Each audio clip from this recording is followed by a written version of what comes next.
to organize over 150 black people who invested a total of $1 million to create that establishment. And the business is up and running. The good thing is that every week I get products from Jamaica, be it the yellow yam, be it the green banana, be it the carrots, be it the jackfruit, be it the breadfruit, coconut, cabbage.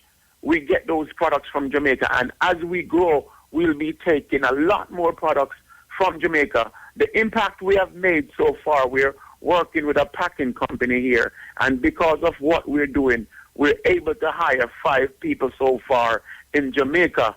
In the next year, we would like that to be 50 and then 500, where we can start affecting employment here in Jamaica.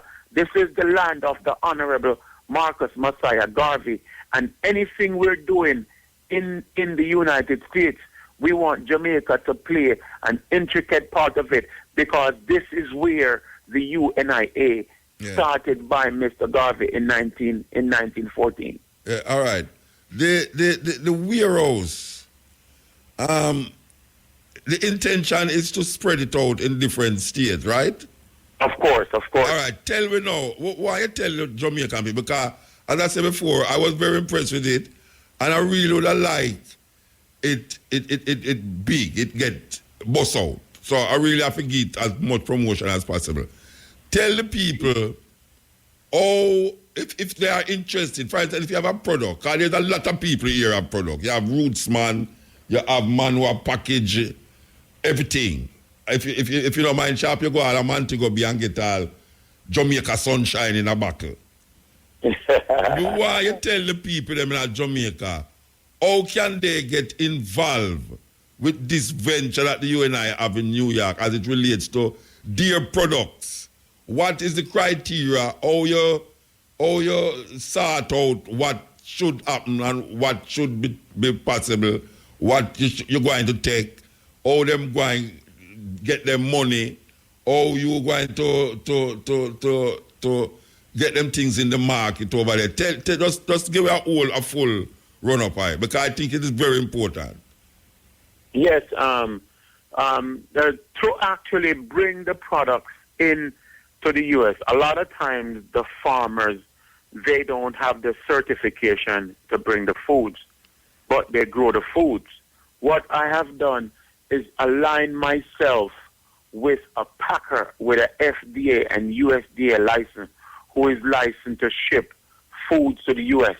And any farmer that I'm dealing with will contract with that packer. The farm, my packer will take the food from them, buy the food from them, pack them, and then send them to me. So if somebody is selling something, the first thing we would do is look on the list to see if it's an acceptable product that is allowed to be shipped to the U.S. Mm-hmm. And after that is done, then it would just be for my packer to secure those products, pay the farmer, then pack those packages, pack those goods, and get them to me. All right, so is this bypassing the government of Jamaica? Is it an independent thing, separate and apart from what the Jamaican government is doing in relationship to import and export of food? This is this doesn't have anything to do with the government of of Jamaican Jamaica. Government.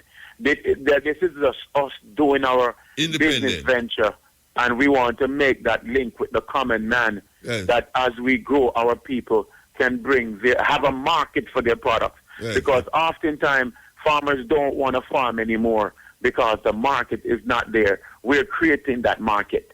So when I'm to the agro-industry part, I hear you talk about yam and dasheen and cocoa and things, but you know, in Jamaica we have so much little small industries going on now where people are use turmeric powder. You know, I was thinking to a powder, I say I go on about the place, I know. You deal with those things, I know. Is it the same like the food, or you work it out? Yes. The turmeric, we actually bring up the fresh turmeric and the powder, and those are hot items. When we bring them up, they move very fast, be it the powder or be it the natural product. If people can get them to the packer can buy it from them and get them to us. So where's the packer? Where's the person that you talk about? There's a lady named Miss Patsy Duncan. She have a company named Tropical Foods. It's located in the Crossroads area. She buy products from all over Jamaica. Oftentimes when we get the breadfruit, they're from St. Mary. She get the jackfruit from someplace else. The coconuts, she get it from all over Jamaica. Bring them here, pack them, and then get them to the airport or to the wharf. You serious? Yes, man. This is independent of Jamaica. This is like private business are going on so now with the UNI. Yes, this is just Garvey and Garveyism. And that's why I am here. I'm meeting with some farmers now. I'm telling some of the farmers, them that a product that is hot is the Scotch bonnet pepper. Yes. You can't grow enough Scotch bonnet pepper. Yes. So if you're growing the peppers and you can get them to our packer, we will buy them from you, sell them, and make sure you get your money, because the objective of us doing this is to make sure our people don't give their products and don't get paid. Since we are Garveyites, since I'm a son of the Honorable Marcus Garvey, it's against our principle to rob black people. It's against our principle to rob black people. So if these people give their products, they must get paid. They get all right. All right. Suppose you have, all right, for instance, you just mentioned breadfruit. Breadfruit is not a long-term thing. If you pick it at a certain time, it's either you're going to roast it, cut it up and get it fried, or you're going to put it in a package as, breadfruit chips or something. What is it that you do with the breadfruit as it is before it is sold? Because you talk about enough spoilage there, so. You're right. Well, for example, the breadfruit, we get the breadfruit every week. The breadfruit are either shipped up Thursday or Friday morning, and the breadfruit them come on the plane. So when we get the breadfruit Friday morning, yes, between Friday morning and Sunday, most of the breadfruit are gone. So you talk about how much breadfruit you talk about, so? Huh? Like how much breadfruit you talk about, so? Like sometimes for right now, 100 bags of breadfruit. 100 bags? Yeah, but you have to realize that this is just the beginning of this business. No, but I mean 100 bags of breadfruit. Yeah, but Muta, what happened? I also have 2 restaurants for myself in New York. Oh, yes. So whenever these products come in, my restaurants buy some of these products immediately from the distribution center. Yeah. Other restaurants are buying. Individual Jamaicans are coming for their breadfruit on a Saturday morning, on a Sunday morning. So once this business gets up and running, we will be taking trailer loads of breadfruit. Yeah, well, I tell you, I come at the warehouse there, and it was, I was amazed. I was saying, well, this is going amongst black people, that's all.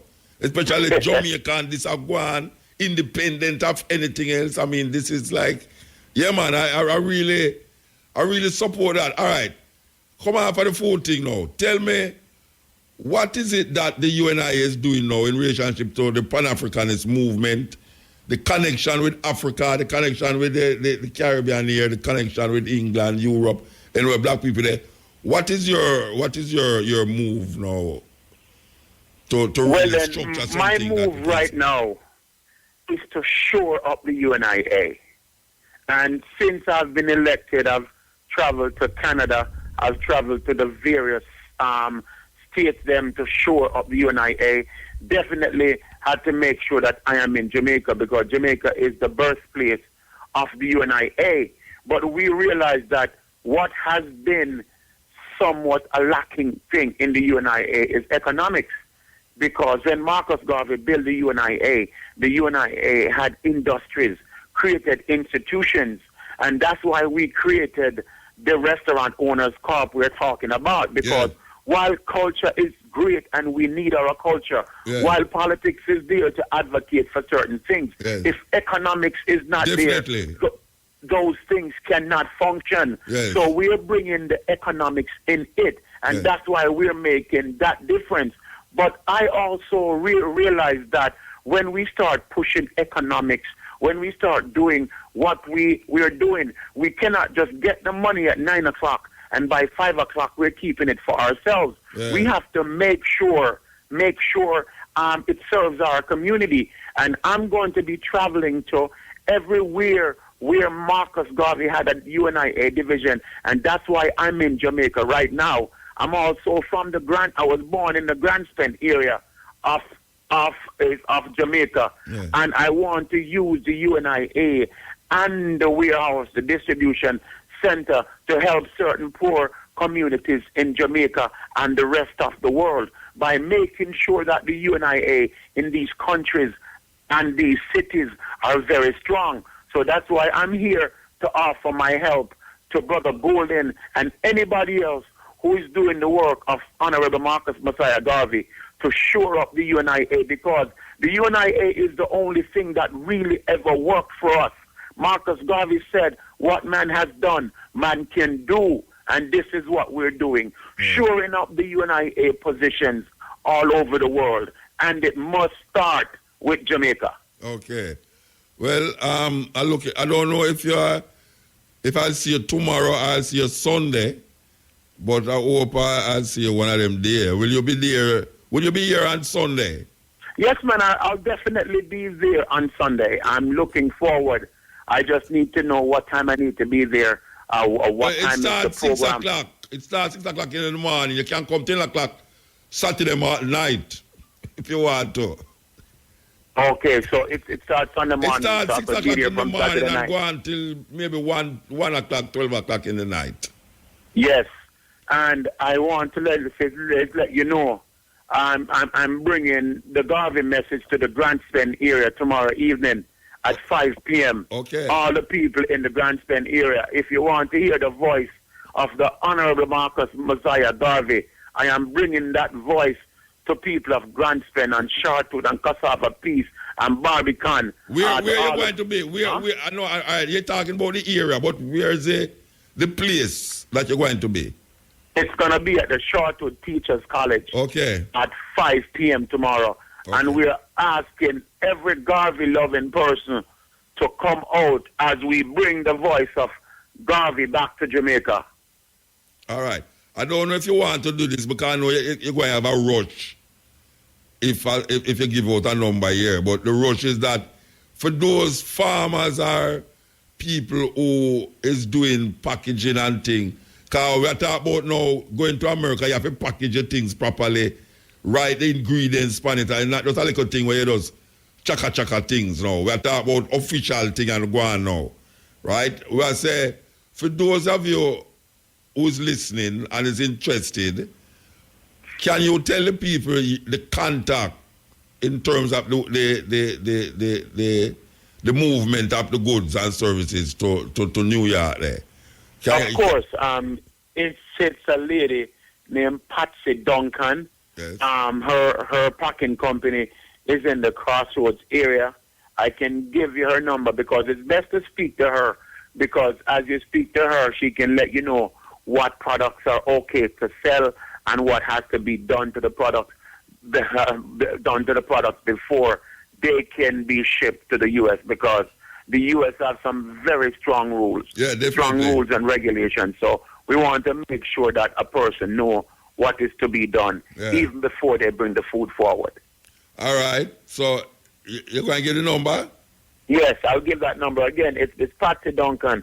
Her number is 260-5937. 260-5937.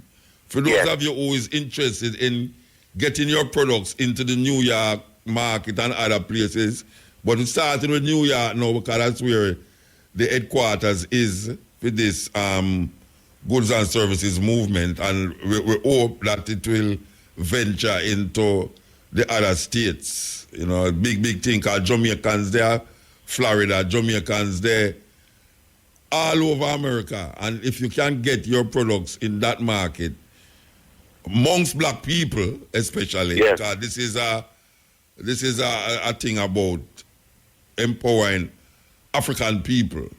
African people, Independent everybody. of. That is very important to me, the independent of. Yes, let's make it clear. This is for African people. Everybody making the cry for themselves. We as Africans, we are making the cry for ourselves, and we have to control our economics. Yes. You know, Carlos Cook said, buy black. Hey, Carlos Cook is my teacher. Oh, you mean, man? Apart from Marcus Garvey, he's the most revered person to me. Yes, Carlos Cook said, he is the one who started up, buy black. Yes. Buy black. And he really promoted it from Garvey's death, 1940, until his death in 1966. Yes, give thanks. All right, so I'm looking to see you Sunday. Yes, man, I'll be there Sunday, and just remind everybody tomorrow evening at Shortwood School. Yes, 5 o'clock. 5 o'clock, 77 Shortwood Road. Muta, I will bring Marcus Garvey's voice in the park on Sunday. You will believe that Marcus Garvey is there in the park because I was sent by the Honorable Marcus Messiah Garvey to do black people's work. All right, so give thanks. African people work. Thank you. Yes, give thanks. Yeah, man. That was the President General of the UNIA, Michael Duncan. And as you hear him say, he will be here on Sunday. I'm very interested. You know, I mean, I got, that's why I say, boy, sometimes you have travel and it's best you go and see for yourself. And I never say no group of black people start out that way there. It's in at this time especially. In at this time. It's like when them call the place where them sell Casco. A Casco them call them place, eh? What them call it? Bashko. Yeah, but Bashko now, this is like food. Food them I work with. It's like food. And them I take everything from Jamaica. So this is a market opening for Jamaican products.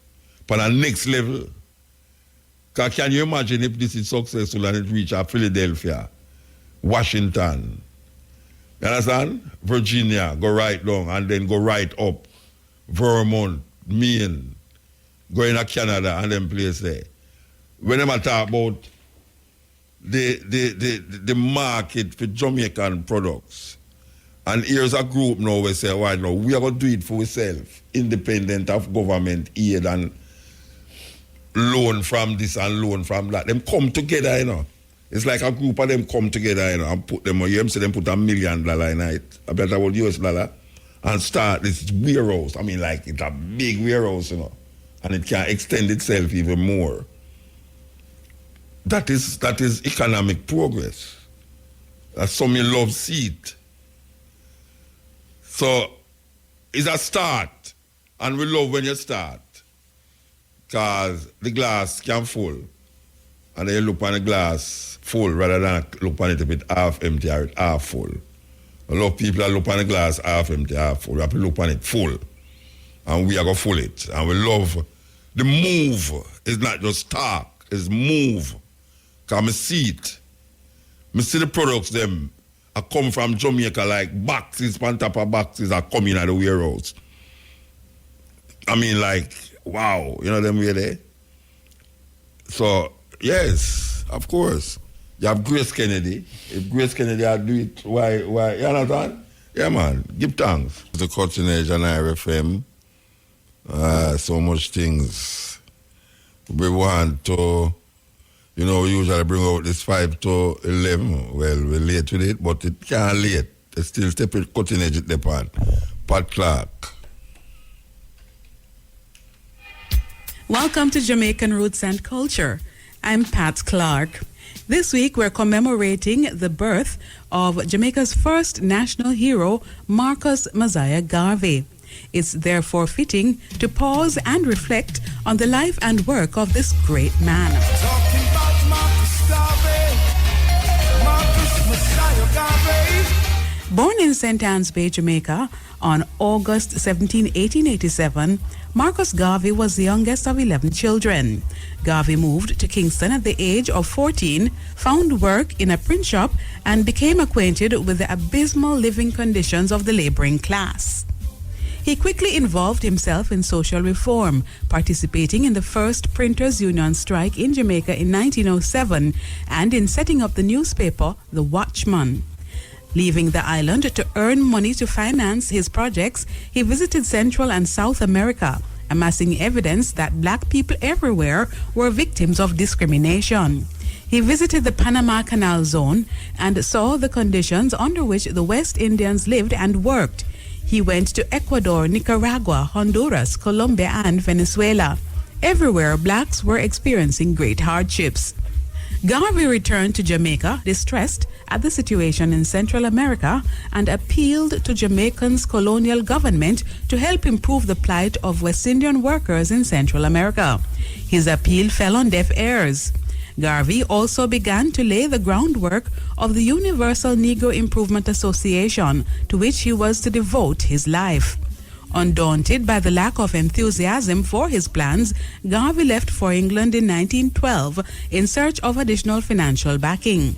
While there, he worked on a publication called The African Times and began to study the history of Africa, particularly the exploitation of black peoples by colonial powers. In 1914, Garvey organized the Universal Negro Improvement Association and its coordinating body, the African Communities League. In 1920, the organization held its first convention in New York. The convention opened with a parade down Harlem's Lenox Avenue.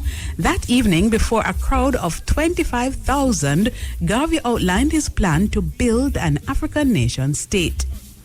In New York City, his ideas attracted popular support and thousands enrolled in the UNIA. Garvey began publishing the newspaper The Negro World and toured the United States, preaching black nationalism to popular audiences. His efforts were successful, and soon the association boasted over 1,000 branches in more than 40 countries. Most of these branches were located in the United States, which had become the UNIA's base of operations. There were, however, offices in several Caribbean countries, Cuba having the most. Branches also existed in places such as Panama, Costa Rica, Ecuador, Venezuela, Ghana, Sierra Leone, Liberia, Namibia, and South Africa. Marcus Garvey also launched some ambitious business ventures, notably the Black Star Shipping Line. In the years following the organization's first convention, the UNIA began to decline in popularity. With the Black Star Line in serious financial difficulties, Garvey promoted two new business organizations, the African Communities League and the Negro Factories Corporation. He also tried to salvage his colonialization scheme by sending a delegation to appeal to the League of Nations for transfer to the UNIA of African colonies taken from Germany during World War I. Financial betrayal by trusted aides and a host of legal entanglements based on charges that he had used the U.S. mail to defraud prospective investors eventually led to Garvey's imprisonment in an Atlanta federal penitentiary for a 5-year term. In 1927, his half-served sentence was commuted and Garvey was deported to Jamaica by order of President Calvin Coolidge. Garvey then turned his energies to Jamaican politics, campaigning on a platform of self-government, minimum wage laws, and land and judicial reform. He was soundly defeated at the polls, however, because most of his followers did not have the necessary voting qualifications. In 1935, Marcus Garvey left for England, where, in near obscurity, he died on June 10, 1940, in a cottage in West Kensington. In retrospect, his life's work contributed tremendously to the development of black pride and self-confidence worldwide. In 1962, Marcus Garvey was named Jamaica's first national hero. And now, to end Jamaican roots and culture, here's our famous quotation from the Black diaspora. Up, you mighty race, you can accomplish what you will. The words of Marcus Mosiah Garvey. For Jamaican Roots and Culture, I'm Pat Clark. Yes, Pat Clark giving us a lesson in Marcus Garvey. You know that we're still struggling to realize the importance of Marcus Garvey in Jamaica. Still a struggle. Every year we say the same thing. What happened to him house if them now fix up him house? Why them now give him a chance in the school them? You know, it's like a reoccurring decimal all the while where you say, but wait, why we have to keep saying it's the first national hero of Jamaica? First national hero and the most important of all national heroes of Jamaica. And I say, you know, it come away, but the struggle continue. I don't know how long the struggle can continue though because it'll get away. So, Mgangini, I can pronounce it right. I'm going to pronounce it right. Mbangini. Are they right? Yes, that's it. Mgangini. Okay. Mbangeni. Just relax. I don't want to say Jessica though. I prefer the last name. I don't like it's the first name. The first name. No, I also don't like the first name. I really don't. I do have my own first name. It's Tembela. Tembela? Yes. We love that one. Tembela. Yeah. What Tembela mean? Tembela means I'm a delight. I'm a people's delight. Okay. Yes. So tell me something. Poet or singer? What? I mean, I know you're the poetry, and I hear you singing. I mean, like, yeah, the singing grab me.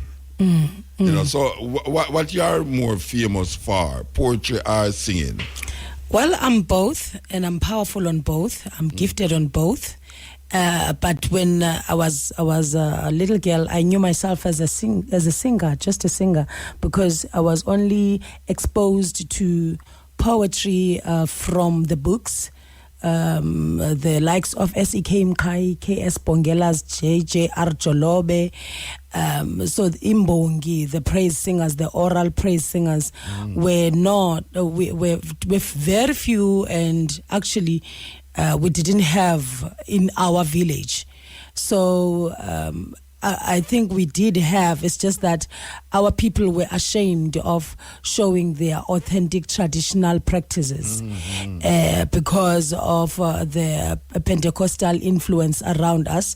So you will have to mimic and check what's in. So, but there was something about me when I would be singing. I would sing and end up speaking and get into trance. And I would be mad when people are telling me that you were no more singing. I'd be like, excuse me, are you in your senses? I'm singing. And I would be possessed until I met the doyen of the South African theatre, Gibson Kente, in Joburg. And at the time, I realized my gift through praising my son, and my mom affirmed that, yeah, I've got a gift of poetry. And she's a born-again Christian, so I thought maybe she would say, hey, you need to be laid hands and feet by the big bishops because you are demonic possessed. But she said to me, you've got a gift. Yeah. And I acknowledged the gift, and Gibson Kente, Victor Andonis assisted me on meditation. I didn't know that it was meditation. They just gave me a technique of knowing what I have been saying, because I wouldn't know what I've said. The muse would just roll in and out, and I'll be completely fulfilled, but I wouldn't know exactly what I would be I have been talking about. So the gurus of the theater and music assisted me with balancing my mind and my soul. So how you make the transition from Pentecostal to deep rooted in your traditional indigenous culture? It has been a very interesting journey. As I was listening right now to the president of the UNIA, that was traveling with the Soweto Gospel Choir, traveling the more than 37 cities in the States. At the time, we would interact with students, the PhD students, just by looking at their eyes and the questions they would ask from us, being the gospel singers, evoked an emotion inside me, a consciousness. I connected to who I am. It gave me a realization that I need to be as authentic as I could be, so that I can be able to serve my purpose. I should not be stolen by the religion or religious songs that I was going around singing, but find my purpose. And that connected me to the activities, traditional activities, and the gifts that I have been doing, that I've been outstanding with, the traditional dancing, the storytelling. I began to search for my own story. After the 37 cities tour, I decided to resign and go back to South Africa and conduct a research about me as a South African before I get to know about me as an African. So that journey really gave birth to the Jessica, the daughter of the soil, who is proud to be an African, who's telling an African story, and who understands the necessity of the economic growth and sustainable development. And with the works that I'm doing today, I am connecting to the models of development of the great Messiah Marcus Garvey, and the movement that is happening today. Yeah. I feel now that I'm here today, also it's still a journey, I feel that I'm in the right track, because I've just initiated a trust under the Xhosa Kingdom, which is a big nation under the legendary King Ginza, who was killed by the British and they took his head away and all that. So who colonized, the colonialists who came through our tribe. So I approached the kingdom that we should sit down and have a portal and listen to our people and assess the critical skills that our people have, and look at the commodities that we have, and find a multi-pronged approach of reindustrialization, agglomeration, and heritage preservation. Yeah. This is the cutting edge, and I refer me want to listen to the sister on CD. Here goes. Yes. This is the cutting edge, where we are feature in South Africa tonight by way of Jessica here, and she I want to explain that poem. It never finished, but give some explanation about it. Can you say it's about what's happening in South Africa now? In South Africa, 2 years back, the miners were shot dead because they were on strike, complaining, demanding the 10% to their wages. The miners in South Africa are the lowest paid people who are working very hard. They can't even afford to take their children to school, let alone going to universities, because we are the families that are looking after the extended families, and they can't even save for themselves. They can't even invest. they are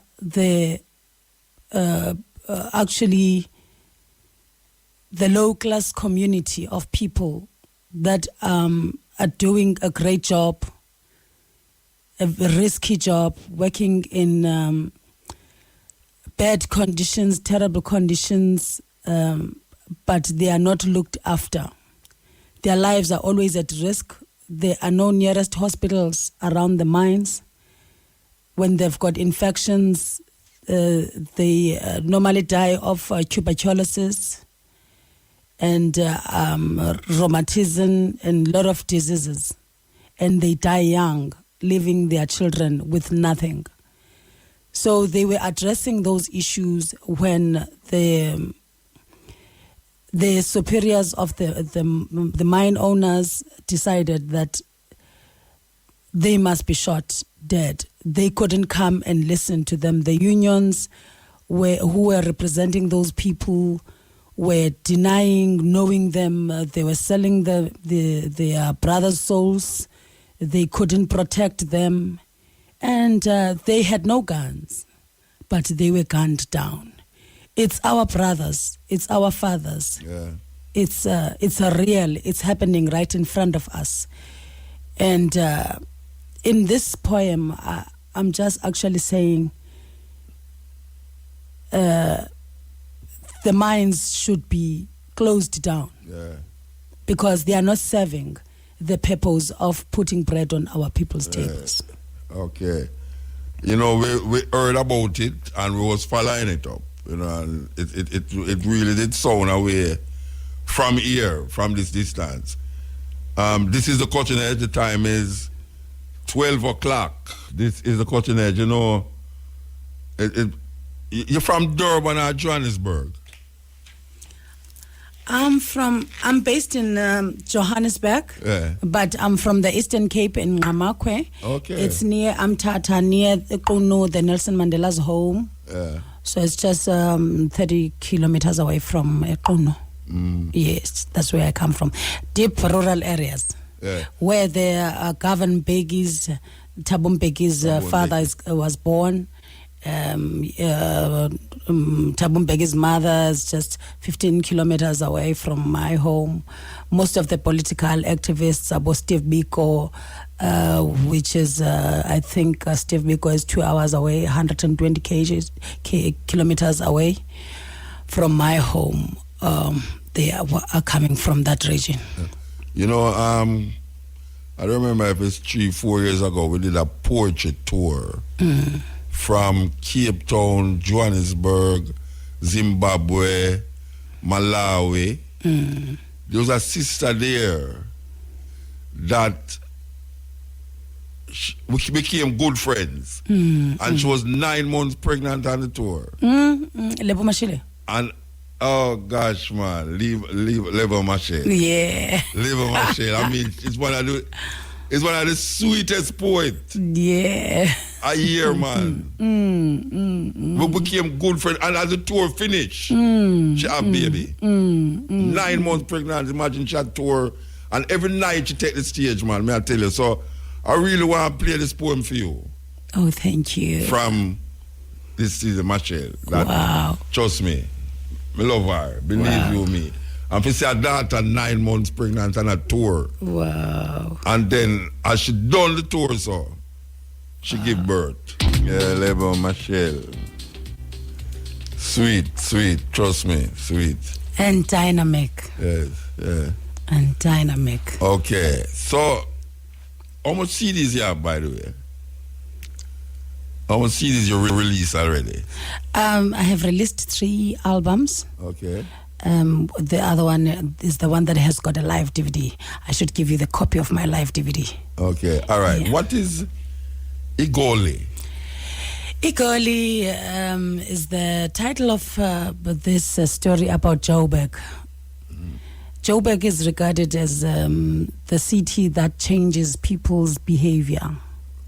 And while it influences the behavior towards the west or the best. So in this instance, Igoli has influenced one of my brothers that he could not be able to give a great assessment on the commitments in terms of the relationships that he has decided to get onto. He saw a most beautiful girl and he forgot how we as the African people look at the people. We don't look at only the beauty, but we look at the behavior of someone, and if she could be able to make a good wife and fitting to the certain family. So here we find our brother bringing somebody who would not want to practice the customs and traditions of the family where she's getting married unto, and the family is not pleased. Is saying is putting a blame on equally. So the other night when I hear you talk, you're talking about the dancing, and the men love, the South African men love to see the women dance. Yes. What is the effect that it has on men seeing the women dance?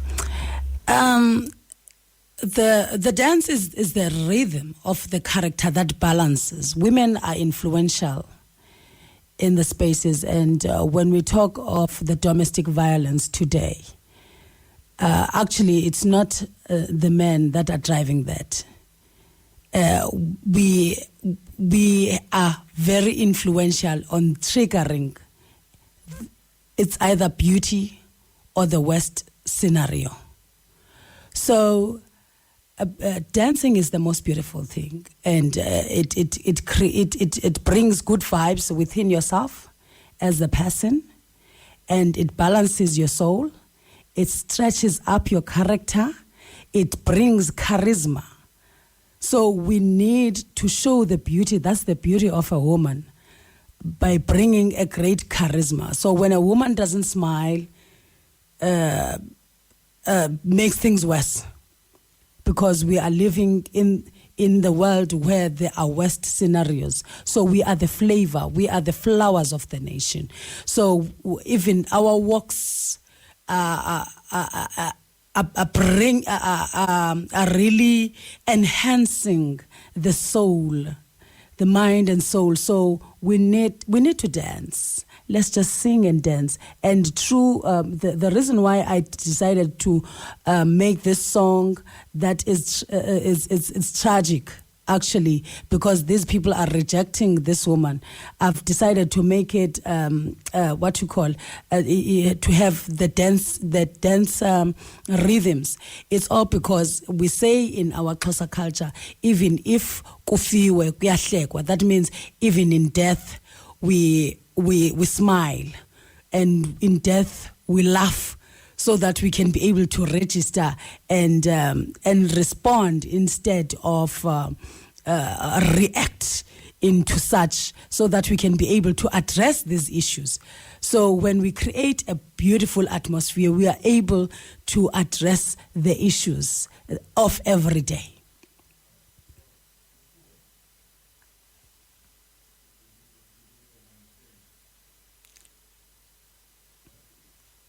Oh, yeah, I'm saying the poem, if you don't mind saying it, the poem that connects this dance. Because you started to dance, and then you sang. I know sometimes it's very difficult for translate the poem. The poem. Oh, but I don't mind you saying it. On that poem, in this song, I'm addressing that. What is this that is happening today? Is it the wrath of the ancestors?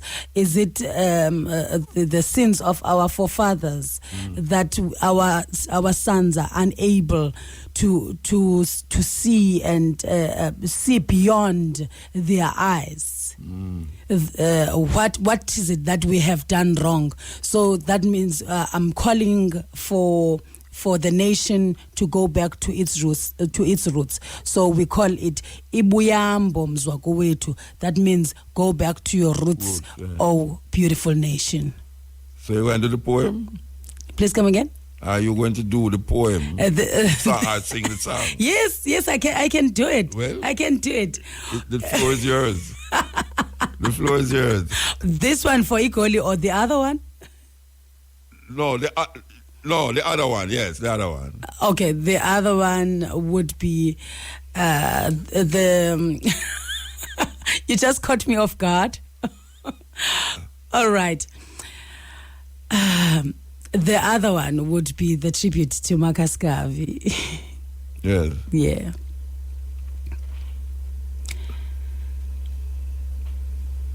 Lathi bayisakazuka isikhumba senqonqo. Vulani indlela kugabuka ubumnyama. Bamba ngasibini singabi nedyutyu. Khandana amachiza konakala ukuhlala. Ha! Namhla sigagene kodwa ndinguyino ngqawusa intombi kamhlakazeni wadiliza intaba zikaXhosa ndiligube evule utibujiyani siba soshubela abantwana okhala khulula abantwana umgodi omdala wadida amantshotshi inkomo zikatibi inkomo zikasijekula madoda inkomo zikaniwambe ezadla intsimi kabhanqo zayikhukhuza zayitshayela zemka nengcambu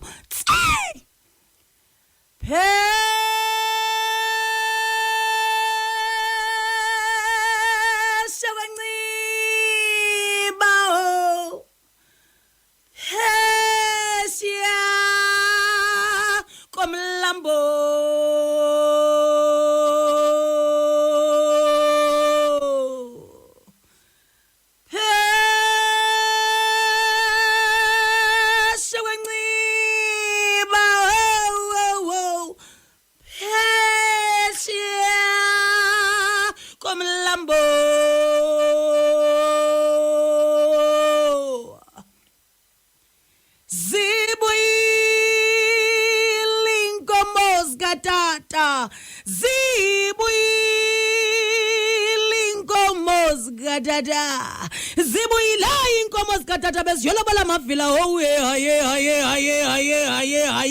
ohawo hayi ewe kaloku kuyevakala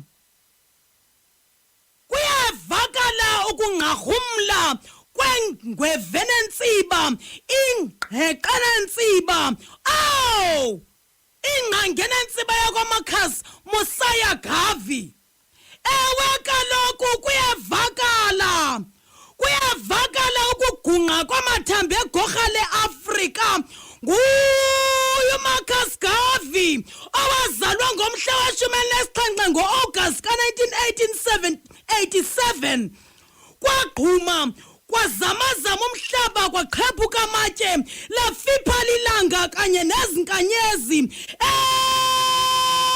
kaloku we salute you, hero of the nations, mind holder of generations, redeemer and releaser of humankind. Oh, we will always remember you, for today we speak of the decommodification of commodities. Ewe kaloku Marcus Garvey wechilo madoda, what if there's nothing in the world common to the men that the men cannot do? Today we salute you. Oti Nelson Mandela ngenye imini, we are the change that we want to see. Oh, we thank you, we give you thanks for the strength, we salute you. Oti ke lokhu zizwe ujamaka sijaju ngenye imini, ingovernment yabeka kwabadiba, umalala jongile emhlaca amagusha kwimilondo ekhaya, inqanqadela maxhaka-xhaka, elaqhoma amakhoba, umakhoba ngentshutshana ngoncuma emfazweni. Marcus Garvey, ndikuvile ukuthetha kwakho ngezwe lingumtyangampo phakathi kwentethe ezidala uxakaniseko ngenxa yesigqomgqom sempithizelo kwisiphithiphithi sezwe samaphutha ahlathinye kodwa kunamhlanje nje siva ingoma emyoli ngezwe lingumpongampo ithi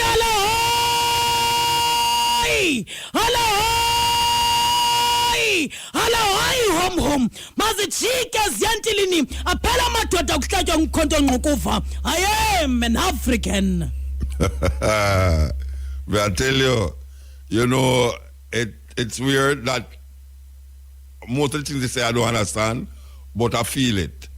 It reminds me very much of when we go out there, go do our poetry to a crowd that is not familiar with Jamaica, but just the intensity of the poem make you feel and know what is happening. Now, I don't know how much of it you can translate into English, but I really love you try and tell me. I mean, I know about it's Marcus Garvey and the elevation of Marcus Garvey, but some of the words them, if you can translate it for the people them and say exactly what you actually say about Marcus Garvey in the poem. All right.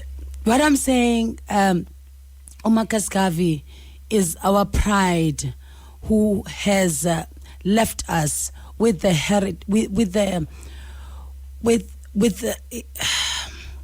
it's so difficult to translate. Yeah, we know it's hard to translate it, but when I say Ingangenensiba, it's more broader. Like it would be a paragraph where I say he's the source of our heritage intelligence.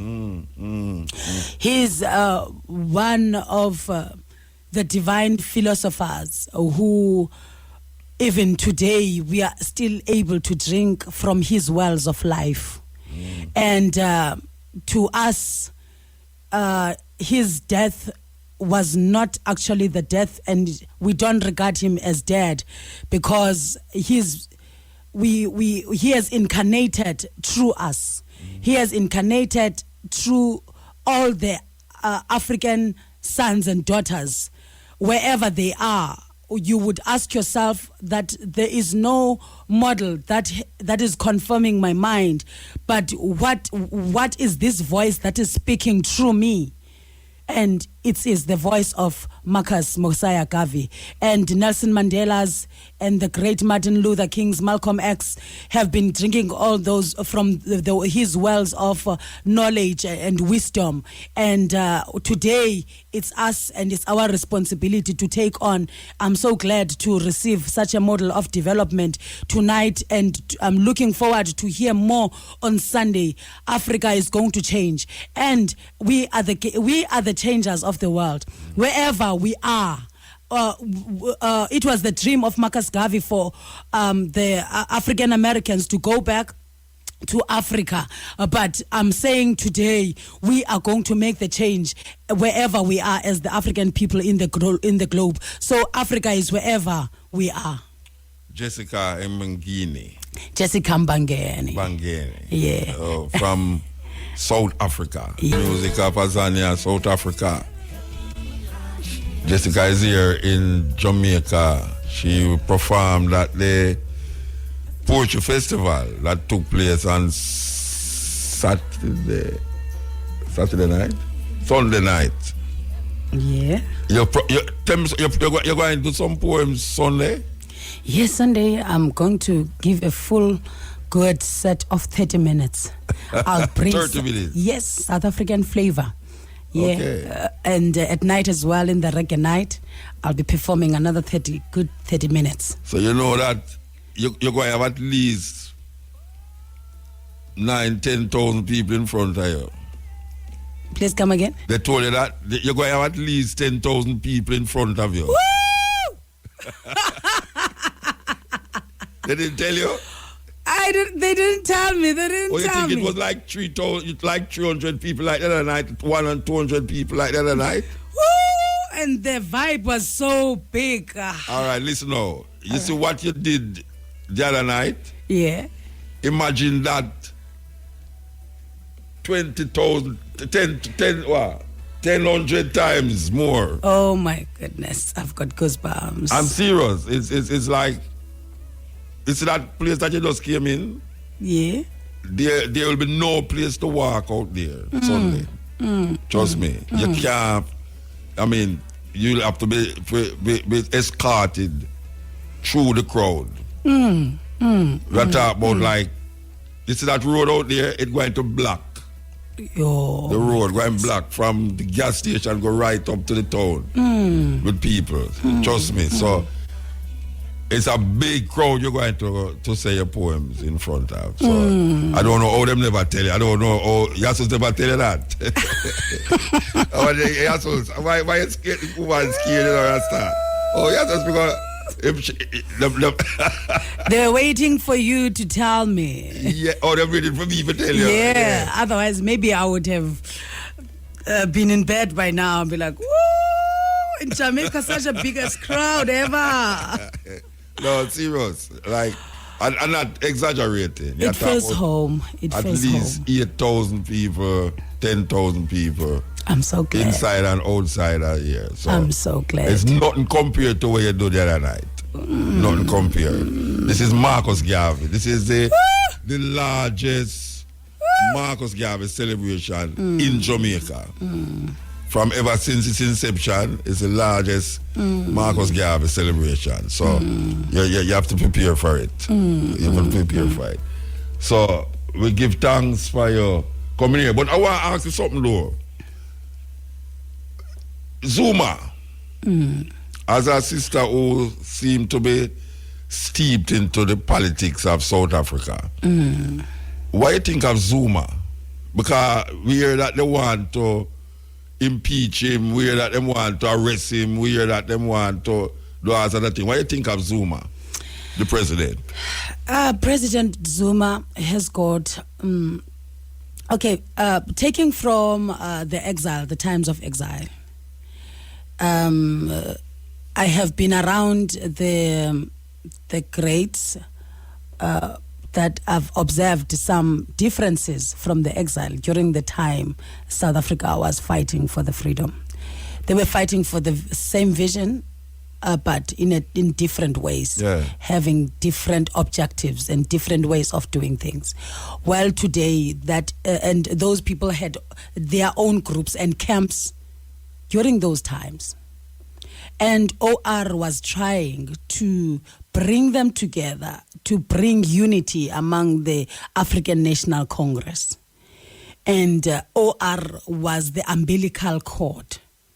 And immediately that umbilical cord broke down. They refused to go with the principle of OR, which is diplomacy, which is leadership with ethics, leadership leaving the legacy of point of reference, a model that can be adapted into a great philosophy that can rule the world. So it's not now, it comes from way back. And I believe that it will come to pass because such leadership, hand-to-mouth leadership, a leadership that is not investing towards the sustainability of the human, to be humane, but to look at tangible things as they come and go. Leadership like that won't be sustainable. We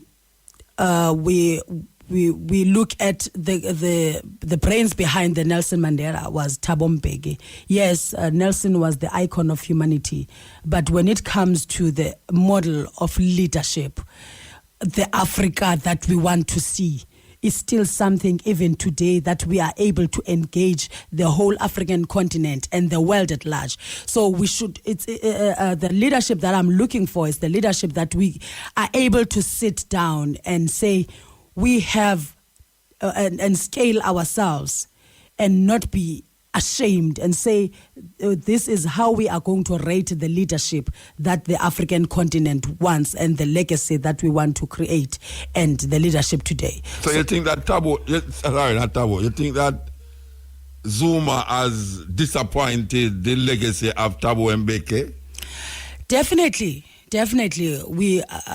I for one, I am disappointed, and not even disappointed because I know of other things and other principles that have not been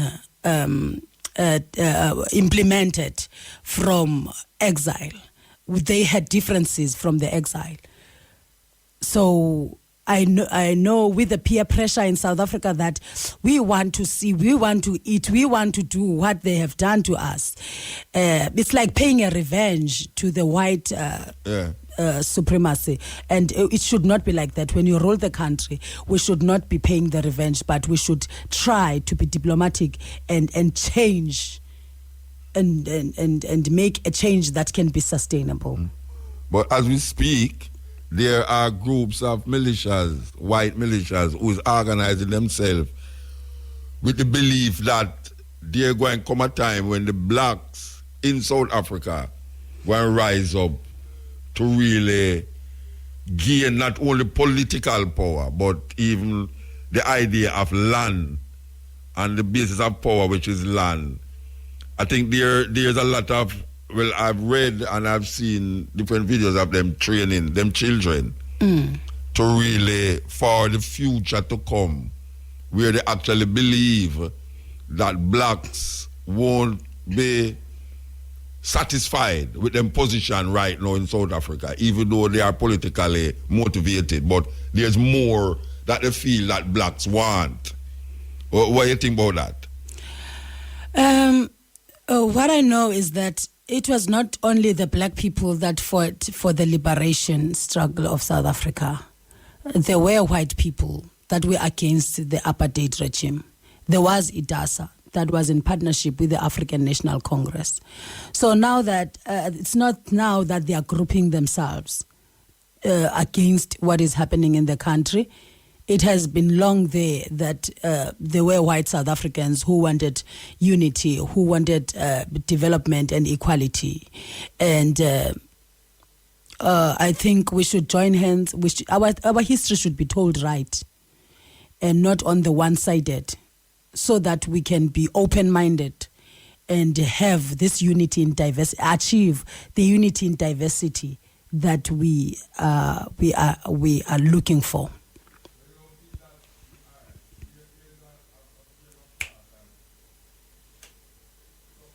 Yeah, sorry. There's a frame of thought that South Africa is one of those bubbling powder keg that is going to explode sometime or another, because there's still some grumbling about what was or what should be because of the end of apartheid that did not manifest itself amongst the majority of the black people them in South Africa.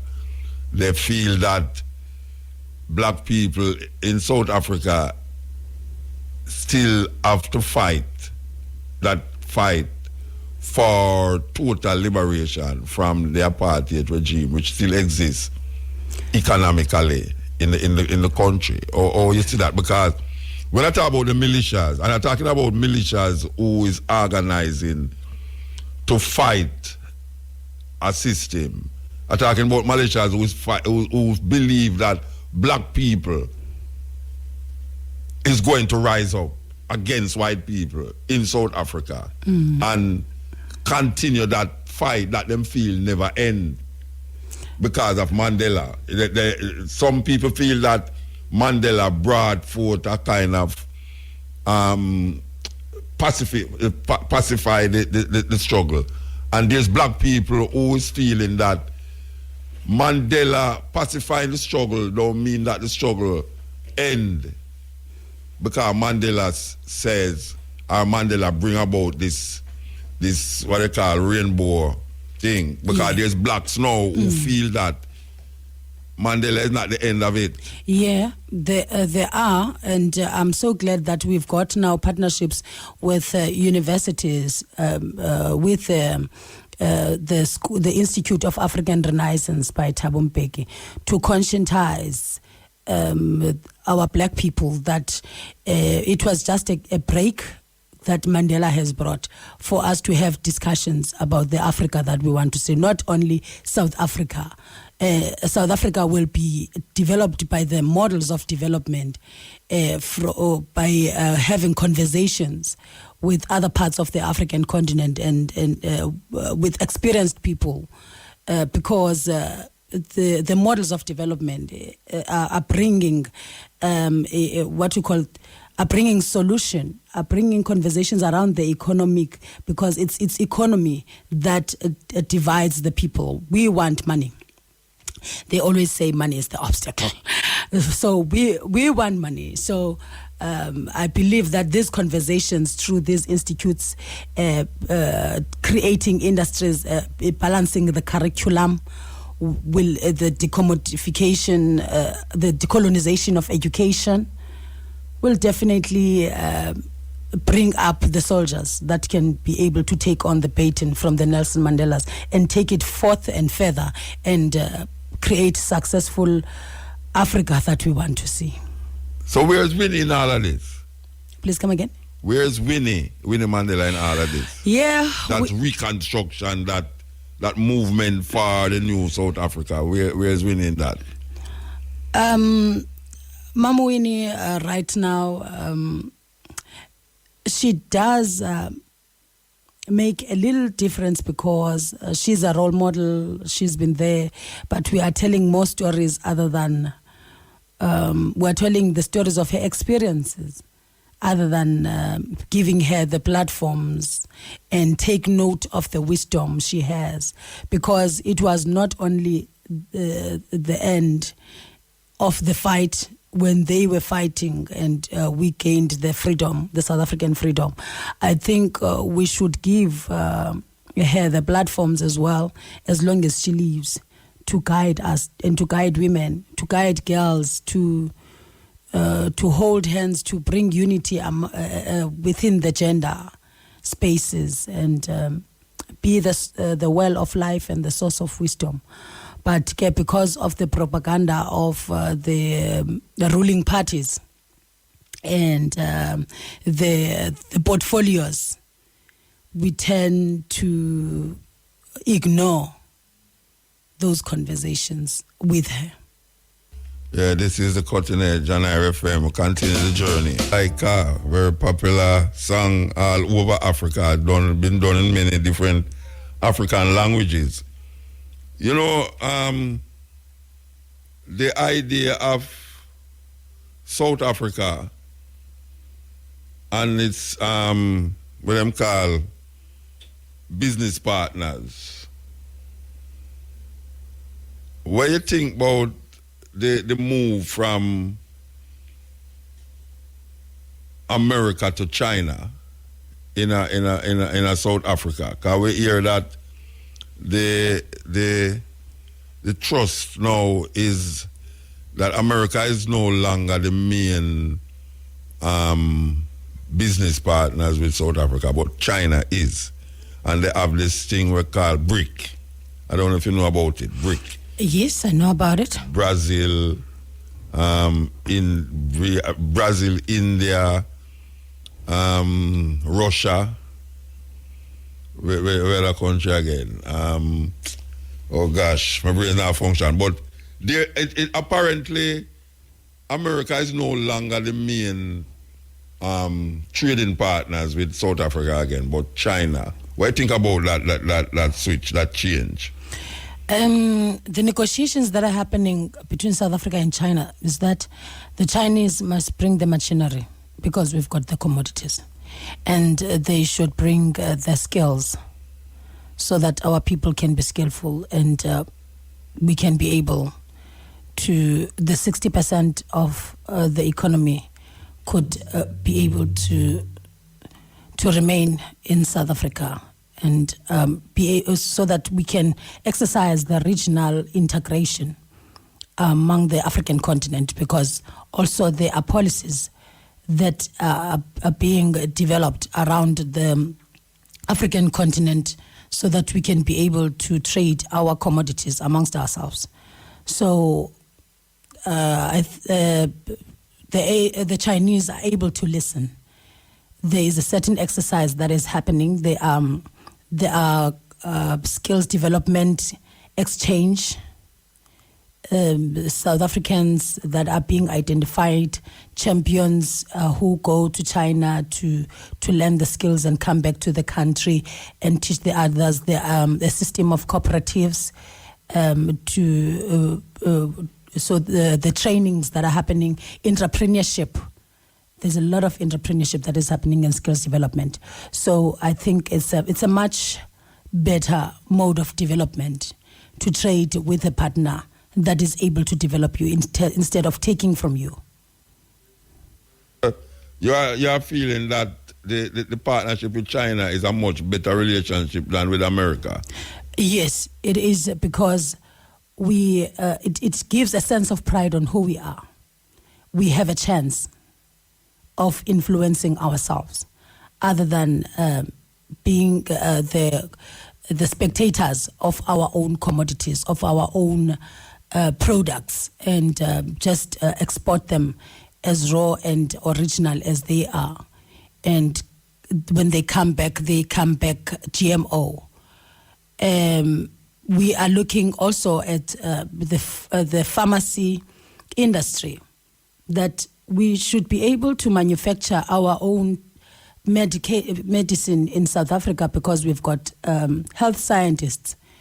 And during the times of Naledi Pandor in the health system, I have seen the developments, and whoever has taken on, I'm glad that it was not just a ministerial influence, but it was an industrial development that is sustainable. It's happening. Our people are taking pride on what they have in terms of the plants, health plants that they have, and how to process them, and then we integrate. There's a lot of even lotions. And we sit down, we are talking about these things, the chemicals, harmful chemicals and useful chemicals, the challenges that we have, the kind of people that we are, what we react unto, the soil, the environment. Now we have a break from the influence of and influx of the American products. And also regarding the chicken that has just come in, people now are taking on to the organic farming and having partnerships. Agriculture is encouraging the people and is investing a lot of money to the people, is giving organic farming. To organic farming, other than giving them the GMOs. So we are also building up our own stations, power stations. So for this, what we call, to look after our own environment, so that we can be able to recycle and also create jobs amongst ourselves and good environment that can be secure. So all of this is government initiatives, or just private people doing it? It's government initiatives, and it's driven by people. People who are African conscientized. So the democracy that we have is the government of the people, by the people, for the people. And when we are enforced to take on products, we are able to stand and say no. Why? Because we have 1, 2, 3, 4, 5, and we challenge. We've got a power to challenge the government, and they are able to listen, and our partners are able to see how they can be able to make their money without a power of oppressing us. Yeah. Greetings. Yeah, man. Talk louder, though. Yeah, greetings, Mosa. Blessed, man. Yeah, man. Yeah, greetings. Yeah, man. You say greetings 3 times, man. Oh, yeah. Big up Marcus Garvey upon him. Yeah, big up Marcus Garvey upon him there, you know? Yeah, how you know, man? Yeah, me. Me know a woman. Me know I'm a Dubai, Abu Dhabi, China, Turkey friend. Marcus Garvey. May I hear you? You listen to your radio, though? Yeah. No, you have to turn on the radio when you talk. Yeah, at that time, you are reason still. I'm saying, like, what's the reason? She not on a CD. Yeah, she have CD. Yeah. Oh, you mean, man? She have CD, man. She have 3 CD. Oh. So you not come Sunday? Yeah, man, I come along the Sunday, man. So I come link there and say, you can get 2 CD with her, you know. Well, you have to go link chief for the CD, them, I know me I tell them. Yeah. Them are going down your door. You have any more CD? Wait, by the way, you have any more CD? You have any more CDs? Yes, I've got CDs, I've got DVDs. Oh, yeah? Yeah, people that need to take me home and listen to me.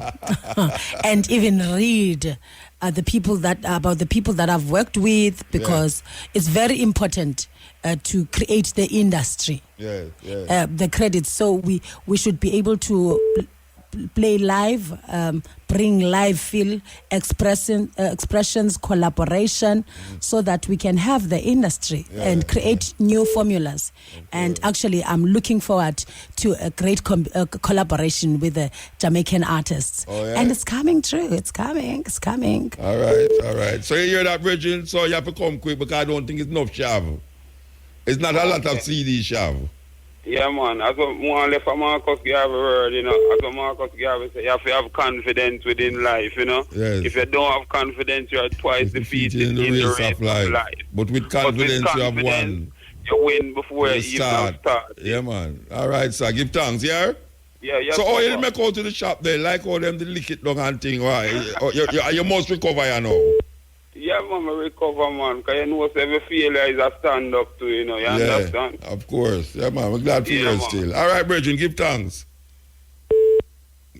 Yes, this Bridget is a young entrepreneur, you know. Oh, wow. Yeah, him travel, buy things and bring back. And sell, you know. High fashion, though. A very high fashion youth, you know. Wow. Yeah, we love him because he's really interested in what we are doing. Yes. I'd like to have a look at the things that he's doing. It's in Kingston. I would like to check his online social media so that I can see, because I'm a fashion designer. I have a clothing manufacturing company as well. Oh, yeah? And the crafts. So collaborations are very important. We need to take. You will love my wife, man. Yeah. She is into that. Yes, we have spoken. The designers. In Jamaica, one of the bigger designers too. She said she wanted to buy everything that you have on the other night. Yeah, I'm leaving the whole suitcase to her. All right. Yes, El. Muta. You're blessed, man. Hello? Yeah, man, well, listen. Oh, Mutabaruka has a poem. And listening to it, I find that from then on to this time, this poem is continuing in my mind. Okay. This poem is pastoral. This poem is tutorial. This poem is a teacher. This poem will outlast any lies told by the preacher. This poem may be slow, may be fast. It is a poem of the present and the future. It is Sankofa to link us with the past. This poem is not a fad, so not dead. This poem, hot and bad, no rated. Bad, no rated. All right, sir. Muta, are you that? Yep. My bad. You will. Yes. But hey, no. Well, you never ask if you come Sunday. You know, me ask if you come long. Me know you go ask. Me maybe. Well, me no 100. Me no 100. Me I try consider. Me I try to reach it tomorrow to maybe. Me no know. Or long parish library. St. Anne's Parish Library. Okay. Okay. But the lady we have beside you. Yes. So like she about 10 feet tall and 5 feet. No. No, you want me to say no? Yeah. The body will contain that the lungs will push out at the voice. I saw the South African them that the voice there. No, I saw the South African them strong, powerful with them voice, you know. Trust man. Me. Yes. It's scary, don't it? Princess, she bad. Me love your voice. You want to hear her on stage? Yeah, the man. You want to hear her on stage? That's why I need to do this on there. No, man, you want to hear her on stage, man. Trust me, man. It's like a warrior spirit, man. Yes, yes. Bangela. He's exalted. Bangeni.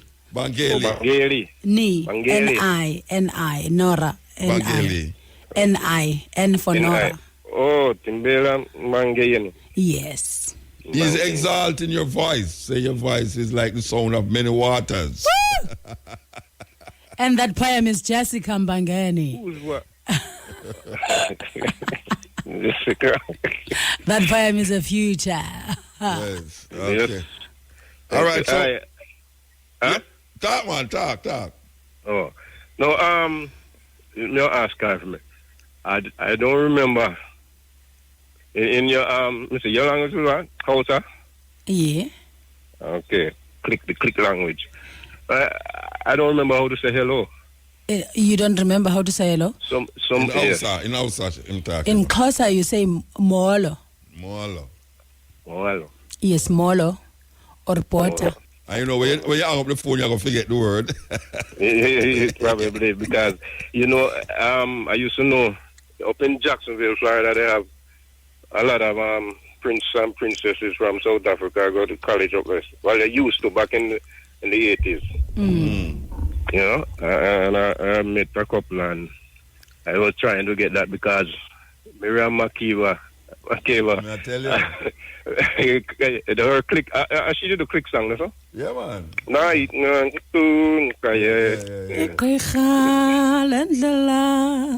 Oh my goodness. Muta, where she had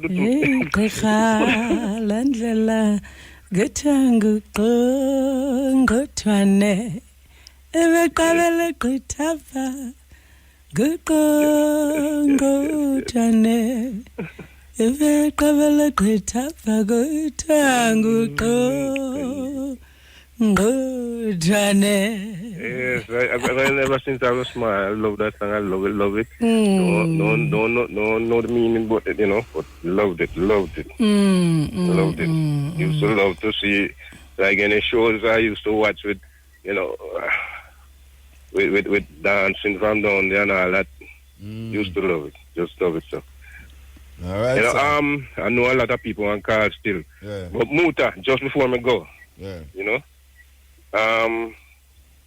the last week when you played that tape, right? Which one of them? The one Play one later tonight. about Samosa them and all them people there. And the standing lista with the IMF business and all that. Yeah. Yeah. You know, so though, no fight. I think Mighty Sparrow, that one song about, like when it's about Gary was a wanted man. Yes, yeah. You know, because he mentioned all them things, well, somebody, you know, like standing the stars and all that. Yeah. Samosa. Yeah, all right, sir. Yeah. And Miss Bangi, Hey, my brother. yeah, She forgive you for calling here, bro. Just like me, she forgive you. I hope to see you on Sunday. Yeah. You know, if I don't, you know, you enjoy yourself in Jamaica. Thank you ever so much. Definitely we are going to meet. All right. Thank you, my brother. Okay. All right, move. Yes. Good night. Yeah. Yeah, man. Cutting edge. Yes, Smooth. One thing for anything else, man, for big up Duke BSC and Rummy and Green. Yes. Them keep in touch. Of course. Really do that. Definitely. You know, I have to do that. Rummy and Green. I don't meet him yet, you know. I mean, me and Duke BSC spar up to the other day we there in London, in England, we are spar. I don't meet Rummy yet. I never meet none of them yet still, but me and Rummy and Green talk on social media. But from my Virgin Fireball telling about this program, one program I ever missed in 2.5 years. Mota is a different man. Mota. Yes, sir. He's a different man. All right, sir. All right, sir. I believe you. Different man, and I can tell you, the work we are put in. You know, the work we are put in. You know, younger can keep doing it. Some of them people are still asleep, but them are going to wait. Of course. We don't know what them are doing. Watch out. You see that brother? Wake up back in a slavery. You see that brother with the name Trump? He's going to make them wake till them too wake.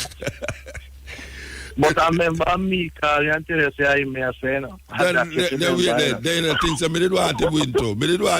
You know. Because we know, say, somewhere along the line, him going to wake them up till them wake too much. You see we're going over the weekend, yeah? What do you mean, that I wake up a whole heap of people, you know. Oh, yeah, man. Some of them still asleep, man. No, man, a whole heap of them. Look how long we're on the radio. So much, at 20 years we're on the radio, you know. Not so much people are supposed to sleep, but some people wake. Some people wake. Yes. Me wake. Me know some wake. Yeah. I mean, most one of the youth in the younger days, but I pray for everything. But and he's a different man. Yeah, man. Different man, you know. Yeah. But me, I say, Muta, you do a great job here, sir. Give thanks, man. Just big up my virgin Fireball and Star, yeah, Harville up at Arlington Town, and Fish Tea. And where you call from? Where you call from? I call Cape Cod, Massachusetts. Massachusetts. All right, sir. I'm one youth them in the East just go and hold it down because I see them start them violence and may I tell you? Yeah, man. That now go nowhere at all. Yeah. And then we just like kill off one another into the, you know. You know, it's a GX Road, you see? GX Road on a Mountain View there. A Marcus Garvey, wife, family, the whole of this run it, you know. That's why I named GX, you know, because she didn't name me GX Garvey. You know, it have a connection with the GX family, Marcus Garvey wife. And it's sad, because I remember in the youth all in the 90s, we could have walked from anywhere in the East, because we used to raise fish. Oh, yes, man. And we used to walk all over, go buy fish up there, and nobody never used to trouble me. You know what I mean? And it's just different. But yes, the thing with the youth, the youth, them not raise the animals, so the youth, them have no connection and nothing. You know what I mean? When we have come up, we raise bird, we raise fish, so we have a connection with life. You can understand life. Yeah. You know what I mean? And then understand the finality of them. They usually go and answer everything. When you kill a man, them gone, you know? Yeah. Gone and no come back. Come back, know? Yeah. And like movie. And the last point when I want to make before me leave, remember when I grew up, I said two man in my community, one go for a gun for kill the next one. And it never happened. And then week after that, I said two man and turn best friend again. So I didn't think that the people... Yeah, but we have now the best friend, them are go to war with them friend. Yeah. That we are around now, that we are around now. The best friend, them are go to war with the best friend. But somebody needs to tell them, say, yo, you eat it right now, you know what I mean? Next, after the eat it where you feel it, you know, you go calm down, you know what I mean? And I just say there. Yeah. You know, but as I say, I want to love Muta. Give thanks, man. You do a great job. You do a great job. All right, so give you know what I mean? You change I and I. Yeah, cool. Man, yeah. Mutabaruka, how you doing, man? I'm okay, man. I'm calling you from Washington, D.C. Washington, D.C. All right, sir. I want to big up your guest. Okay. Appreciate your hard work. Yes. But I want to big you up, man, on your hard work. I've been watching you for over 20 years, man. You've been doing some great work. You've been stalking me for 20 years. Yes, man. Every time I hear sound... You sound like Cabo. Cabo has been stalking me for 20 years, too. Woo. And I'm going to be stuck with you with the next 20 years. Also, Mr. Ian Bourne, man. Yes. You guys doing some serious work to awake the people, man. Awake the people. Give thanks. So what are you doing in Washington? What you doing in Washington? I'm an IT consultant. Okay. Here, you know? So I'm in the information business. Okay. You ever been to South Africa? You ever been to South Africa? Right. No, not yet. I want to go there at some point, but I like the program that you have tonight. Yes. You're getting very, very powerful lady. She's from South Africa. I realize that, man. I realize that. I love the move with China and those the so-called BRIC. We got to change the whole system, man. I try to remember the country. Them, you know, it's Brazil, Russia, India, and China, and South Africa is now in it. Right. Yeah, South Africa is now in it. Yeah, that's a good move, you know. But I mean, I would want the Caribbean and those in that area to also come and form some kind of an alliance, you know. A South thing, like a South thing. Yeah, but listen, on a more serious note, I gave you a book about 20 years ago called Your Rancher Book. Your Rancher Book, remember that blue book? But you know, easy, Bridget. I don't remember where I do yesterday. You had to be about 20 years ago, man. I don't remember where I do yesterday. You had to be about book 20 years ago, a blue book. I don't remember at all. I'm being honest here. I'm being honest. I don't remember. Maybe if I go Or back in my also book, gave- in my library, I know I will book it up and say, right, in that book the man that tell me about. Yeah, man, it's called the Urantia book, and it's also a website called urantia.org. I also gave one to Mr. Ian Boyne, so I'm trying to Urantia. contact you. You are, yes. Is that thick book? Yes. It's one of those esoteric books. It covers 450 billion years of our galaxy and 4.5 billion years of our Earth history. I remember the book. Believe you me, I remember the book. This is now, the information is now coming down. You wouldn't give me that book there. You know, so me remember the book, brethren. Me remember the book. All right. Yeah, me remember the book, man. You have to get up to speed, Muta. Yes. I need to get You are that no, book. It's like the Metoneta, eh? I and those guys, okay? Yes. But the people got to go and do their own research. Okay. You know? So I'm telling them now, urantia.org. Yes. I've been doing it for over 20 years, but now it's time to tell the people, go and do your own research. I agree with you. But I want to get in touch with Mr. Ian Boyne. Okay. I can't get in touch with him. Hello? Yeah, him work at GIS. Him work at Jamaica Information Service. You can call RGR, them name. Yeah, RGR. You can call RGR. All right, but I watch in your progress, man. You doing some serious work. No different from Jeremiah, Isaiah, and those guys, okay? Okay, so I saw I'm booking at the Bible then. I saw I'm booking at the Bible. The new Bible is going to have you in it. Oh.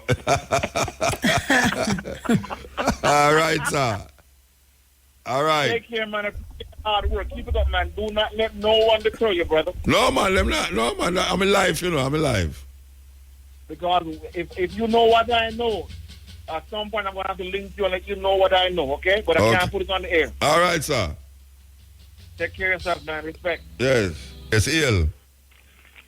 Ill Muta. Blessed man. I go down. Cutting edge. Cutting edge, I go down. It go up too. Not down. It go up. Well, you say? Well, you say your part and me, I say the other part. All right, so yeah, you have to do the two extreme, you know. Yeah, eat at the night, yeah, you bed. In the morning, them say. All right, sir. Muta. Yes, sir. That man was born in her. Achu. And it shall be said that this and that man was born in her. Came from out of such. Yeah, the highest Muta, himself has established her. Long time, yeah, you and Baga walk together, you know. Remember them days they're from the Golden Printry? Golden Printry. Yeah, this is where you start, you know. When we are still first book of poem, what name again? Catch a Fire? Or what? Outcry. My brethren. The little brethren pan it.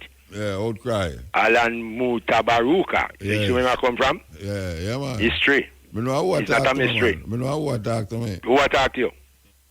No, me know who talk to me. No one say, me know who talk to me. The sister. Yeah. Enough respect to the lady. Yeah, he might tell you, yeah, sister. He might hear you. Eh? Thank you. I'm listening. Okay. You got to listen because you have two lovely ears. And by listening, he who that listens most learns most. Oh yes. You're the lady. You know why? Yeah. Because you people are the most beautiful people in Jah creation. Oh, thank you. You know why? Because you're the ones that bring the baby. Woo! You got your talent. Buddha got his talent. We all talented. Yes. We're part of the universe. We are universal being. Sister, Muta. Yes, now come Awoche. Sunday, a long time in a drive out, my brother. Then you are here. Say, brother, come and fight. There's so much people dead. Them go harm maybe. And them no respect the land, the Marcus, and people present to work on the slavery. Enough that I will go and copy your idiot, I go down in hill. You say, Moot? Yeah, me, yeah. Yes, I. So enough respect. Ask the sister for me now. Yeah. The brethren named Michael Tellinger dealing with the Ubuntu party. And the Ubuntu principle of living. And that the party of youth and start advocating at Jamaica now, Muta. You understand? The Ubuntu. party, your Bunta movement. Yeah. You see? Because the consciousness in the Bunta, the other word come to me now. Consciousrization, you have first hear that one there? Yeah. Conscious risation. You see your vibration will manifest from that time till this time. You have your work to manifest, my brethren. Blessed man. You see? What in us, what you choose is what you choose. And if you choose negative, you're going to reap that. You dig? Yeah, man. I choose positive liberty, consciousness at all times, uprightness. You have to be Christian to be a righteous man. As Christ said that when the earth has covered the world, is righteousness, not Christianity. You call a Muslim or whosoever. We are righteous being walking with the Almighty Muta. Me a vibrate on a level of consciousness, my brother. Come on, civil war in America, it's coming now. You see, start already? No Jamaica war run out of that and can't run out. The civil war come out. America build up of a blood, the first apartheid system in the world. Take the Indian them and them destroy them and put them on reservation. Same thing them come in South Africa. Remember I said two to say now. The white man came and was like, tell us to pray. And here comes another day when he realized they had the Bible and the white man of the land. I have a different plan for them. Respect to the sister.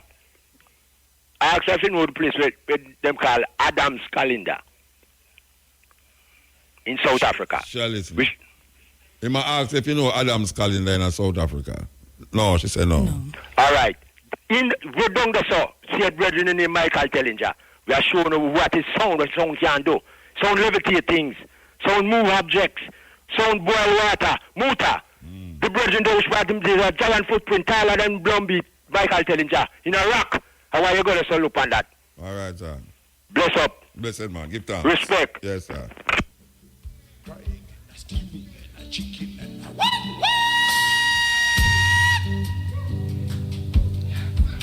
They always cuss and they curse the coal train that brought them to Johannesburg. You know, I go Johannesburg, and I'm told that Johannesburg city is built on the gold mines.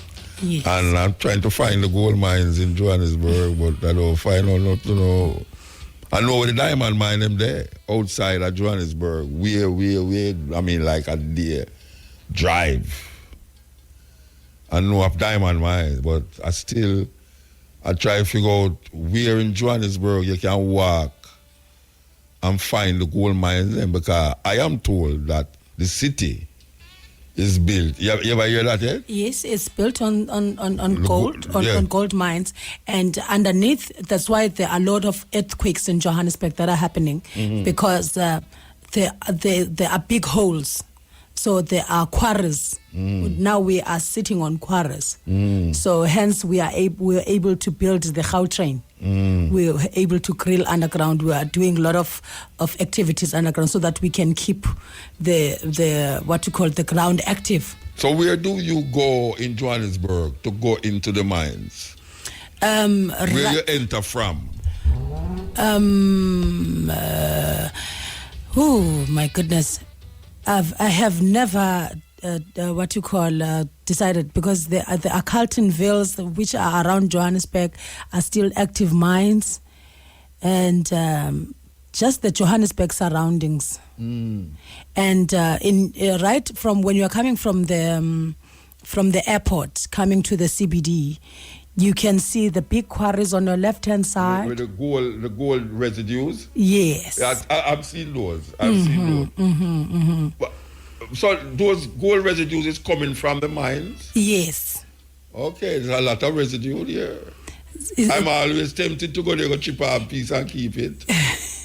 I'm telling you, you don't survive when you go in there. And another photograph, I wanted to do a photo shoot of me next to those quarries. I'm like, I'm even afraid to go nearer that place. I should have bodyguards. Oh yeah. in case we got arrested, or those who are coming, because there are those who are still looting, trying to loot the gold mines. Yeah, and no, you can't take out the diamond, and them catch you coming out of the diamond, them you go in a prison. The place come again? No, I say I know that if they catch you coming out through the airport with the diamond, you're liable to go to prison. And why? Why so? I don't know. You have to buy it in the airport. You have to buy the diamond in the airport. You can't actually go down at the mines and get piece of diamond and say this is yours and carry it out. You get arrested for it. You know, but it's my land. I've never even saw the raw diamond. Can't believe that. But it supply most of the world. But at least I still have my African consciousness. Yeah. That's what I'm holding on to. So when you leave here, what you do? What you do after you go back? You have places you travel to. You keep doing touring. What you do? I'll have a few events around Johannesburg, sharing my experience, Jamaican experience. And we interact a lot with the Independent Music Expo South Africa, which is assisting the independent artists to get into the world of technology, distributing their own music, producing their own works, understanding the business, how to integrate with the global markets, the partnerships, what is it that you can do by yourself as the business instead of always giving your work to other people with no understanding of what is supposed to be done. So that is also financed by our government through Department of Trade and Industry. So we'll be working on a conference that it's every October, where we come together with international investors and promoters and distributors, so that we can learn and also see what is it that we can do for ourselves. So I'll be going to South Korea in a World Peace Conference for women. Also on that organization, we want to end the wars. We're collecting signatures all around the world, and we are influencing. We are mobilizing people to understand the importance of peace in the world. So we say there should be no more wars. I'm mostly involved in community development programs, as I've said, with the King's Zwelonke Royal Kingdom. So I've got built up programs for our king. Is going to be 50 years next year. Oh yeah. So what we are doing, I'm inviting all the kings from all the provinces and giving them the computers to the schools, the rural schools who are not yet equipped with education in technology. So I'm giving away in each and every province 490 computers, and the training, I'm partnering with the University of Witwatersrand on training the teachers on technology, so that we don't give those schools computers and they are just locked in there without not using them. We want children to tell our stories. We want vibrancy. We want things that children can be able to relate to, and restructure the modes of curriculum, so that we can meet the outside world, so that we don't become only consumers as the African continent, because we are the inventors. So we need to be innovative, and we need to invest in the grassroots. So that is the joint venture that I have with the kingdom. And also I'm putting a content of the MBA together for the royal kingdoms, that our kings should understand. And how much kings you have there? How much kings you're talking about? We've got more than 11 kings, because in each and every province, in my province, we've got 5 to 6 kings. The king of the Xhosas, Amampondo Mise, Amampondo, Amaxesibe, Amagagabe, Abathembu, which is Nelson Mandela's tribe. Nelson Mandela was a chief, so there's a king. So we've got a lot of them, and we've got a lot of princes, and they've got their children. We want them to sit on the traditional councils with the understanding of what kind of leaders are they supposed to be in the today's world for the benefit of the Africa that we want to see. And the people. Yes. So we want to give them the relevant curriculum, cultural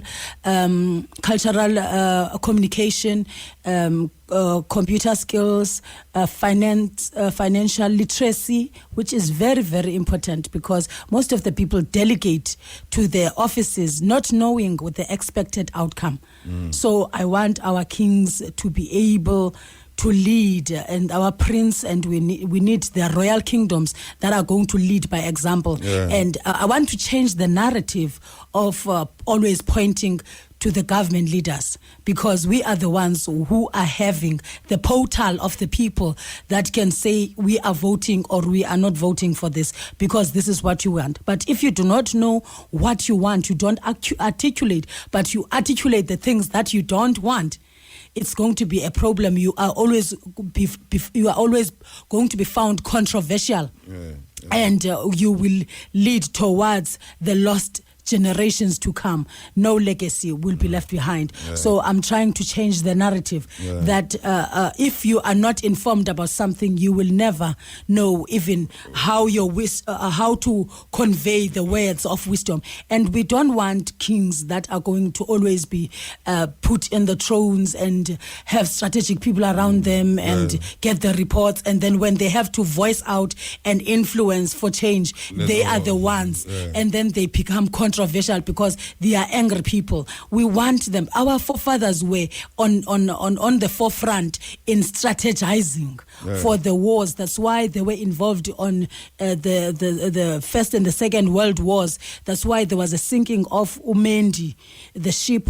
All those were the heroes, wise men that were coming from the African continent, who were the great leaders, who were strategizing around the British and the Boer wars. So we need to revive and take it and take from and take from those who have been there. But what is it that was special about them? We need to be a case study and learn from us, and be innovative with what is happening over there. Develop our own thing. Yes. EL? You gone? Okay, I'm gone. Okay, we did an album for South Africa with a lot of South African musicians. And it is only distributed in Africa. It's not distributed here. One of the reasons for that is because we've been making music for years and most of it don't reach Africa. So we're trying to reverse that. So instead of we have the music coming from the west, going to the east, we decide that we're going to make it go and stay in the east. And if it want to come from the west, it don't matter. But we fall in love with South Africa. I don't know, but there's something about South Africa that grabbed me. So most of the by the way, I must give you this message. Rashni said to Elio, Moon Sammy, you know her? Moon Sammy? She heard that you was coming and she called me immediately. Said that she heard that you come in. She's the one that is responsible for carrying me to South Africa most of the time that I've been there. And being there, we make this song. Why I was asking you about the goal is because that was one of the first things I heard when I got to Johannesburg, that Johannesburg city is built on gold mines. And I've always wondered, how come nobody can carry me and show me? And I saw the residues that you talk about. So this poem that I'm going to play is one of the poems that I wrote in recognition of my love for Johannesburg. So this is it. Here goes. Wow. I need to do some collaboration in this. Can we do it again? Can I throw some stuff? Please, on my next album, please. I need It's so beautiful. I love it. Yeah. We're coming to Johannesburg in May. In May? Yes. Next year? Yeah. Actually, you should be coming in April. I'll send you the invite for the King's birthday. Oh, yeah? Yes. Okay. And that song should be ready. Actually, I can throw it's just one take, and then they can remix it. Mix it? Yes. Okay. I love it as it is, but I just want to throw some stuff. Yeah, okay. Woo! I love it. I love it. Yeah, man. This is the Continent on RFM. Yes, EL. Yel. What? All right. Send in the next call, mama. Try to call, mama. All right. Okay, so you tell me what you go. The idea of traveling, like how much time a year you're out of South Africa? Like in what, like a month, 2 months, 300 days, or you work your schedule in and out of South Africa? Please come again. All right. Given that South Africa is like a distance. Yes. And you're a performer and an activist. How much time you spend outside of South Africa? I don't spend much time out of South Africa because I have a lot of work in South Africa in coaching and mentoring. Most of my time I give selflessly to assist the communities, giving awareness on people that think that they are established, on people that think they have arrived, and those are my most targeted people because they're influential people that I'm able to share with them and opening up their eyes on what purpose we should be serving. Yeah. So I've been traveling a lot, but it was not for the good cause. So now when I travel like this, it's for a good cause. It's for the good cause because I connect with the people that talk about the vision. We are sharing the same vision of developing the Africa that we want to see in the spaces that we are in, and so that we can be able to create new formulas. It's either through music, the fashion, the things that we have, the commodities, the everyday life, the lifestyle of being an African. So, and I'm inspired by the brother from, is it Massachusetts, the one who has just called, who does the information systems. IT, yes. Yes, those are the people who are behind the inventions of the music distributions today that are big, that is an online. So how do we position ourselves as the musicians if I'm around those models of distribution? Because we want to make money, we want to our art to be heard over there, our voices to be heard. But how do we position ourselves? Do you take your master and give your rights away? Of which you are able to sit down on the internet and converse with the people on social media, not even sharing your links of the music of something that you are doing. And we are telling stories, but we are not even monetizing them on YouTube. So these are the people that we need.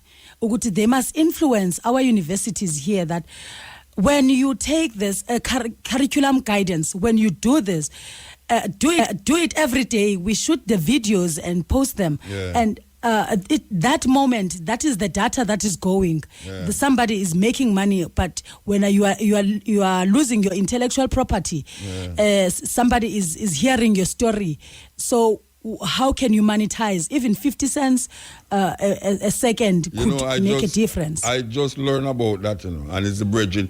I just hear mention a bridging named Duke Basie. Duke Basie is the one that actually come to Jamaica, him at my house, him sit me down and him say, you see this monetarizing thing, a lot of people don't understand it, but that is where the money is. So I am now into monetizing, because I didn't know about it. And I have so much hits, like 10 million people out there I listen.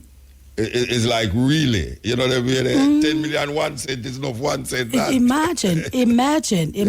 And right now, you should be having, whilst you are speaking, you should be having your iPad and send the links. You see the people like that... what you do now. Yes. And I'm developing my audience. Then after that, I'm going to throw them with a link of my music video that is monetized. Yeah. So money is coming in at the same time. Yeah. Whilst I'm having fun and traveling, whilst I'm inspiring somebody out there. Yeah. So those are the conversations. Mix up with culture, economics and culture. Yeah, man, that is beautiful. We give thanks that you came and sit with us till these hours. Yeah. Yeah, you don't look like you're tired at all. It's 2 o'clock already. Oh, please. Yeah, it's 2 o'clock. Are we not supposed to leave at 4? Oh. Yes, but I never met you in South Africa though. I mean, I know of you. I've heard of you, you know, but I've never met you. And you would be around my circles in Newtown. Yeah. My store is in Oriental Plaza. You're gonna you have to tell. Yeah. Yes. Yeah. Yes, my clothing store is in Oriental Plaza. You're serious? Yes. Roshni always come to Oriental Plaza. It's somewhere we come all the while. Yeah. Upstairs and downstairs. You know, them fix it up different now. They have it different now. The last time I was there, it was totally different. I break the bridges. No, wait. No, you serious? That means I mustn't say that. So I know you as an artist, though. I know you as an artist. Yeah, I know you as an artist, but I've never actually met you. But you say yes. That's why most of the times, you would not just meet me. I'm always in the spaces. I'm in the corporate world. I'm always having something to do. Yes. I have a filled up schedule. I knew about you when you were traveling with what you call the Poetry Africa. Yes. Yeah. I saw your works. And Labor was there, man. Yes. I followed you guys up. It's a great honor to meet you, and people are mad. Roshni has said I must pass their greetings to you. Yes. And most of the artists are sending me the WhatsApp messages, and I'm honored to have met you and spent so much time, the whole night with you. 4 hours. Yeah. My goodness, it's a great honor, my brother Muta. Yes. Mutabaruka. All right, we give thanks. The jingle, when am I going to do the jingle? You're going to do the jingle tomorrow. Lovely. I'll come to the Because studio. there's no one here now. There's no one here to do it. All right, okay. Everybody gone home. Definitely. Actually, it was just 4 of us here. But now it's more than 4. That Bridget is the man who's going to take over from me after I leave here. All right. It's called Matrix. Okay, all right. Matrix, okay. Yes. And it's my birthday on the 22nd of August. So I'm You're having a party on the 22nd of August? Please come again. What you say you're having on the 22nd of August? It's my birthday party. Where? Here in Jamaica. Where? You don't know where yet? I don't know yet what Kabu has prepared for me. But the 22nd is a what now? Because the 20th is Sunday, Tuesday. Yeah. Okay. Well, maybe I should take the liberty and invite you up my house, man. I'll highly appreciate it. Highly appreciate it. And I'm honored that I'm sharing the birthday month with the great Marcus Garvey. Yeah. And I can see where the drive is coming from. Yeah. My energy, and when I was going through his work, his biography, like, this man wouldn't give up. And that's the spirit that I have. So now I feel good. He is my great ancestor who has incarnated through me, and I will walk on with pride, with confidence, with no fear to be defeated, knowing that I will leave the legacy. We will be broadcasting. I have a next program today, and we will be broadcasting live from a Marcus Garvey celebration in St. Anne. There's a big statue of Marcus Garvey in the library. And we will be doing the program from there. So I don't know if Cabo has told me about it. Yeah. She's going to give me a call time. I think I'll be there as well. Okay. Yes, right. I should be performing there. You're serious? Yes. You make the roads. That's beautiful. Well, this is not the end. This is the beginning. We give thanks. We give thanks. Yeah, man, we give thanks. This is the cutting edge. I would say, remind you that we will be at the library tomorrow, broadcasting live. So, we're going to go with this poem by the sister here.